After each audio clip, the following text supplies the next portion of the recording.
कितने मालपुए दान करते हैं अधिक मास में? 33।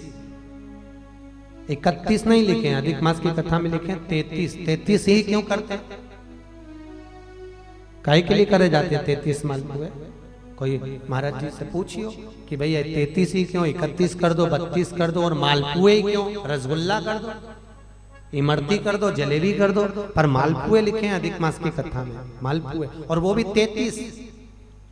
31 नहीं। अभी तक आपने जितने भी दान करे 21 कर लो, 11 कर लो, 108 कर लो, पर 33 ही मालपुए अधिक मास में। तो अधिक मास की कथा में यह वर्णन किया गया है कि मालपुए इसलिए दान करे जाते हैं क्योंकि मालपुए जब बनाए जाते हैं तो उसमें बारीक बारीक छिद्र हो जाते हैं। जितने मालपुए में छिद्र पड़ते हैं उतने नरकों में हमारे घर के पूर्वजों को जाना नहीं पड़ता और वो परमात्मा के धाम चले जाते हैं। इसलिए मालपुए दान कर जाते हैं, रसगुल्ला नहीं। और 33 क्यों? 30 दिन के तो 30, 31वें नंबर का मालपुआ। हमने अगर बेटी के घर का अन्न खा लिया हो, हमने बेटी के घर का अगर भोजन कर लिया हो तो उसका दोष ना लगे, इसलिए 31वें नंबर का मालपुआ दान होता है। 32वें नंबर का मालपुआ हमने ब्राह्मण और गुरु के घर का अगर कुछ खा लिया हो तो उसका दोष ना लगे, इसलिए 32वें नंबर का मालपुआ होता है।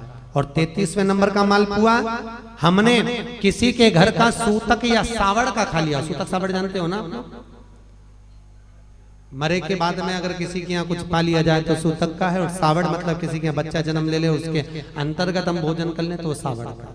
हमने अगर सूतक या सावड़ का भोजन कर लिया हो तो हमें दोष ना लगे, इसलिए 33वें नंबर का मालपुआ होता है। ये 33 मालपुए का दान इसलिए करा जाता है कि हम नरकों में ना पड़े, हमारे पूर्वज, हमारे घर के जितने भी पूर्वज गए हैं वो नरक में ना पड़े, इसलिए मालपुए का दान देने से हमारे पूर्वज तर जाते हैं। मालपुए का दान 33। तो शिव कथा कर रही है। चंचूला ने भगवान शिव के मंदिर में बैठकर कथा का रसपान करा, और उस रसपान को करने के बाद में मन में थोड़ा सा ग्लानि उत्पन्न हुई, थोड़ा दुख हुआ। मैंने क्या कर दिया? अपना जीवन यूं ही निकाल दिया, बचपन गवा दिया, जवानी गवा दिया, धेड़ी गवा दी, और बुढ़ापा आ रहा है तो वो भी यूं नष्ट हो जा रहा है। चोरी का अन्न लाते थे, मैं खाती थी, वो जीवन गया। अब थोड़ा भजन किया, वापिस गई चंचूला। जिस ब्राह्मण ने शिव महापुराण की कथा सुनाई थी उसी ब्राह्मण के पास पहुंची, उसी ब्राह्मण के पास। ब्राह्मण देवता, ब्राह्मण देवता गुरुजन, आप मंदिर में शिव कथा कह रहे थे, और कथा में मैंने बहुत सारा व्याख्यान सुना कि पापी को कैसा कैसा त्राण भोगना पड़ता है। प्रभु, मैं बेधव्य विधवा, ऐसा कोई कथा सुना दीजिए जिससे मैं परमात्मा के धाम को चली जाऊं। ब्राह्मण ने वापिस शिव महापुराण की कथा सुंदर सरोवर के तट पर चंचूला को श्रवण कराई, और चंचूला उस कथा को सुनकर भगवान शंकर के कैलाश धाम पर पहुंच गई, जहां पार्वती जी की सखी बनकर निवास किया है चंचूला। इतनी पापी की पत्नी होने के बाद, बिंदु जो कपटी था, पापी था, छली था, उसकी पत्नी होने के बाद भी यहां भाग पार्वती की सहेली का, पार्वती जी की सखी बनी।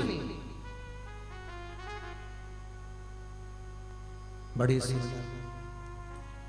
चंचूला के मन में आया कि मैं तो पार्वती जी की सखी बन गई, मैं पार्वती जी की सहेली बन गई, परंतु मेरे मन में एक दुख है, क्योंकि मेरा पति, अब मैं सहेली बनकर निवास कर रही हूँ, मेरा पति जिसने छल करा, जिसने चोरी करी, जिसने कपट करा, जिसने बेईमानी करी, जिसने प्रपंच करा, वो तो एक प्रेत योनि में हो गया, प्रेत योनि में घूम रहा है। उसकी मुक्ति कैसे हो, उसका मोक्ष कैसे हो?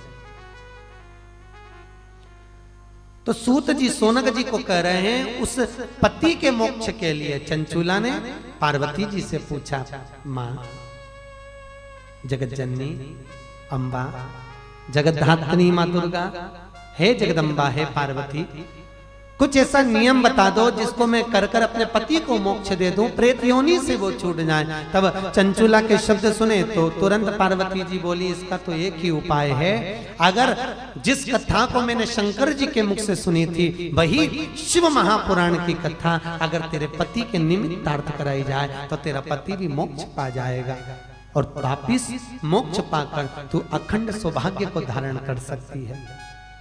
चंचुला ने कहा, माँ ये कथा मुझे कौन सुनाएगा? अपने पति के मोक्ष के लिए मैं ये कथा किससे सुनूं? कहा एक काम करो, कथा सुनना है? हाँ।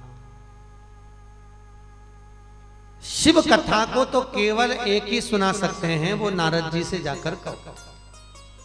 अब नारद जी के पास चंचुला गई। नारद जी महाराज तो आ रहे थे बड़े आनंद में, हाथ में वीणा। नारद जी को जानते हो ना, बड़े सबसे ज्यादा अलमस्त रहने वाले, बिना माचिस का माचिस, बिना माचिस, पर भिड़ाए भी ऐसा कि भगवान से मिला दे, ऐसा भिड़ा, भिड़ाने पर भी बहुत।